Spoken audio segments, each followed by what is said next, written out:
وعد اللہ الذین آمنوا وعملوا الصالحات، وعدہ کیا ہے اللہ نے اہل ایمان سے جو نیک عمل بھی کرتے ہیں، لہم مغفرۃ واجر عظیم، کہ ان کے لیے مغفرت ہے اور اجر عظیم ہے، والذین کفروا، اور جو لوگ کفر اختیار کریں، وکذبوا بآیاتنا، اور جھٹلائیں ہماری آیات کو، اولئک اصحاب الجحیم، وہ ہیں دوزخی۔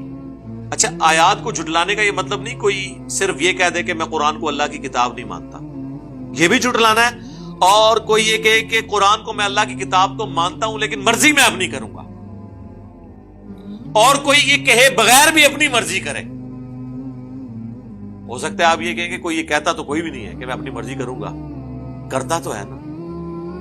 قرآن تو کہہ رہے وَأَقِيمُوا الصَّلَاةَ وَلَا تَكُونُوا مِنَ الْمُشْرِكِينَ، اور نماز کو قائم کرنا اور مشرکین میں سے نہ ہو جانا۔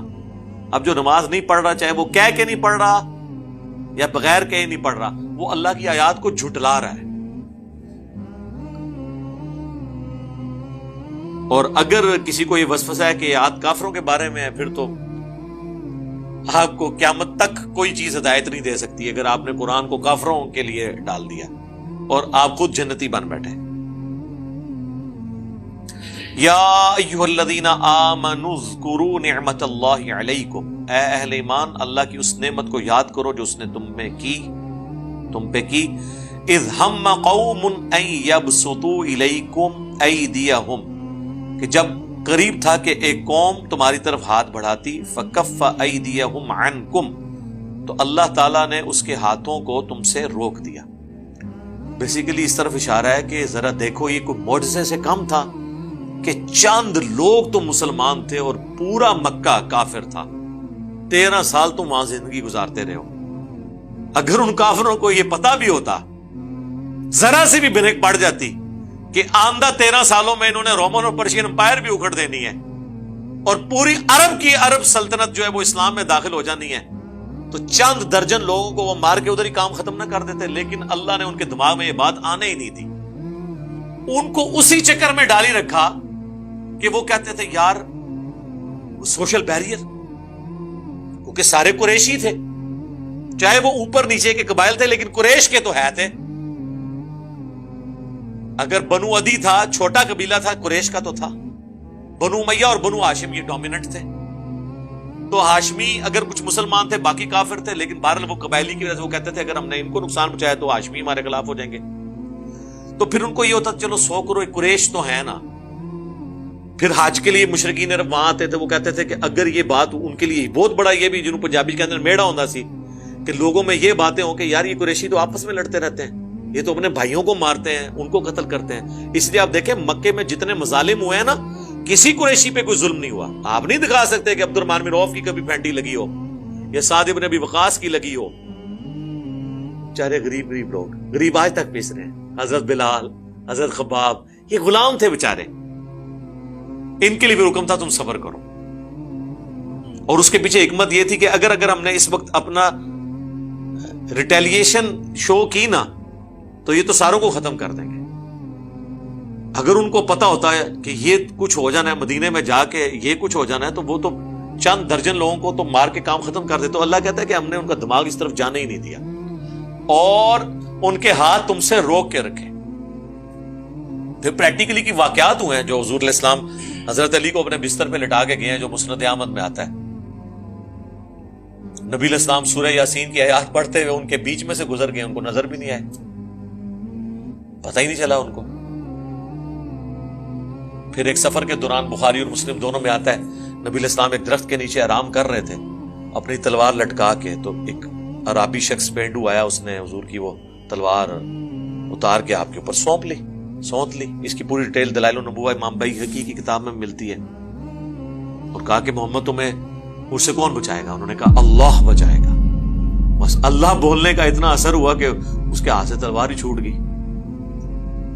تو یہ اللہ نے روب طاری کیا تھا، ورنہ مجھے بتائیں یہ کس لیول کا ایک کانفیڈنس ہے کہ ایک بندہ آپ کے اوپر تلوار تان کے اور آپ نہاتے ہیں اور آپ اس وقت بھی کہہ رہے ہیں اللہ مجھے بچائے گا۔ بچایا غزوہ تبوک کے موقع پر حضور پہ قاتلانہ حملے کی کوشش کی گئی، اللہ نے بچایا، ہر موقع پہ بچایا۔ تو اللہ تعالیٰ ماتا ہے یہ ہم نے ہاتھ روک کے رکھے ہیں، ورنہ تم شاہی کوئی نہیں تھے۔ یہ ایسا اللہ تعالیٰ پردہ ڈال دیتا ہے کہ انسان کو پتہ ہی نہیں چلتا. میں یہ کہتا ہوں نبی الاسلام کی تو مبارک دعوت بہت بڑے لیول کی دعوت ہے، اس کی تو ایگزامپل انسانی ہسٹری میں نہیں پیش کی جا سکتی. میں اپنی اس دعوت حق کے بارے میں سوچتا ہوں کہ اگر علماء نے آج سے 10 سال پہلے یہ سوچا ہوتا ہے کہ یہ کچھ ہو جانا ہے تو انہوں نے تو پوری دنیا کے بندے اکٹھے کر کے اکیڈمی کی اینٹ سے اینٹ بجا دینی تھی. وہ تو اس میں ایک کلا بہ کے لگا ہے 10 بائی 10 دے کمرے نیٹ تے چڑھا دینا ہے، ادھی کیڑی مسیتی ہے جتنے جمعہ پڑھائے گا. لیکن آج جب وہ دیکھتے ہیں تو اب وہ کیا کریں؟ اگر ان کو اس وقت بتایا جاتا ہے کہ مسجد تو آپ کی ہوگی لیکن اکیلے امامت کے مسئلے پہ آپ کھڑے ہوں گے، پیچھے جتنے کھڑے ہوئے ہوں گے نا ان کے عقائد و نظریات وہ ہوں گے جو علی بھائی قرآن و سنت کی روشنی میں بتا رہے ہیں، تو ان کے لیے تو یہ چیز ہضم کرنا ہی مشکل ہو جاتی ہے. وہ کہتے ہیں سب سے پہلے تو اس مسئلے کو ختم کرو.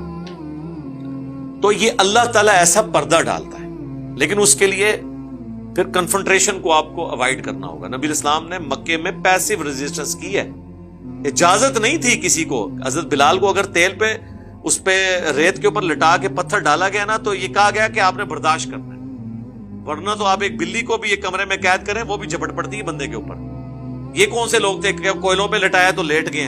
حکم یہی تھا کفو ایدیکم، جو سورہ النساء میں ہے کہ مکے میں حکم تھا اپنے ہاتھوں کو بندہ رکھنا ہے، تم پہ کوئی بھی ظلم ہو نا برداشت کرنا ہے. اب انہوں نے ظلم برداشت کر کر کے ان انٹینشنلی جو باقی کافر تھے ان کے اوپر دھاگ ڈال دی کہ یار یہ اتنے مضبوط ہے اپنے ایمان میں کہ اتنی تکلیفیں سہ رہے ہیں اور ایمان نہیں چھوڑ رہے ہیں، تو یہ ان کے سچ پہ ہونے کی دلیل ہے. یہ رو پڑ گیا. تو یہ اللہ تعالیٰ انسان کو حکمت سجھاتا ہے اور پھر اللہ تعالیٰ ہی اس دعوت کو اٹھاتا ہے جو سچائی کی دعوت ہے. یہ حقیقت بات ہے. توفیق الہی کے بغیر کچھ نہیں ہو سکتا، ورنہ آپ جتنے مرضی ریسورسز پھونک دیں، آپ ہزاروں لوگ لگا دیں، کچھ نہیں ہوگا. پاکستان میں اس وقت دیوبند کے تقریباً 50,000 مدارس ہیں، 5 لاکھ سے زیادہ رجسٹرڈ علماء ہیں جنہوں نے مولانا فضل الرحمان کے ہاتھ پہ بیعت کی ہوئی ہے.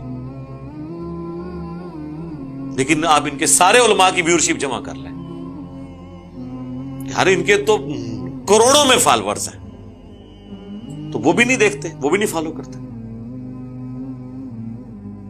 تو یہ اللہ تعالیٰ کی حکمت ہے.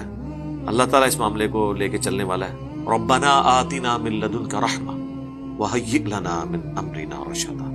اے رب ہمارے، ہمیں اپنے پاس سے رحمت عطا فرما اور ہمارے کام میں کامیابی کی راہ مقرر کرتے. آمین. واتقوا اللہ، اللہ سے ڈرتے رہا کرو. وعلی اللہ فلیتوکل المؤمنون، اور اللہ ہی پر بھروسہ کرنا چاہیے اہل ایمان کو. حسبنا اللہ ونعم الوکیل. آمین. نبی الاسلام کی یہ دعا ہے صحیح بخاری میں. ابن عباس کہتے ہیں کہ تمہارے جد امجد ابراہیم علیہ السلام کو جب آگ میں ڈالنے لگے انہوں نے بھی یہی پڑھا تھا، اور تمہارے نبی بھی مشکل اور پریشانی میں پڑھتے تھے حسبنا اللہ ونعم الوکیل. ہمیں اللہ ہی کافی ہے اور وہی بہتر کارساز ہے.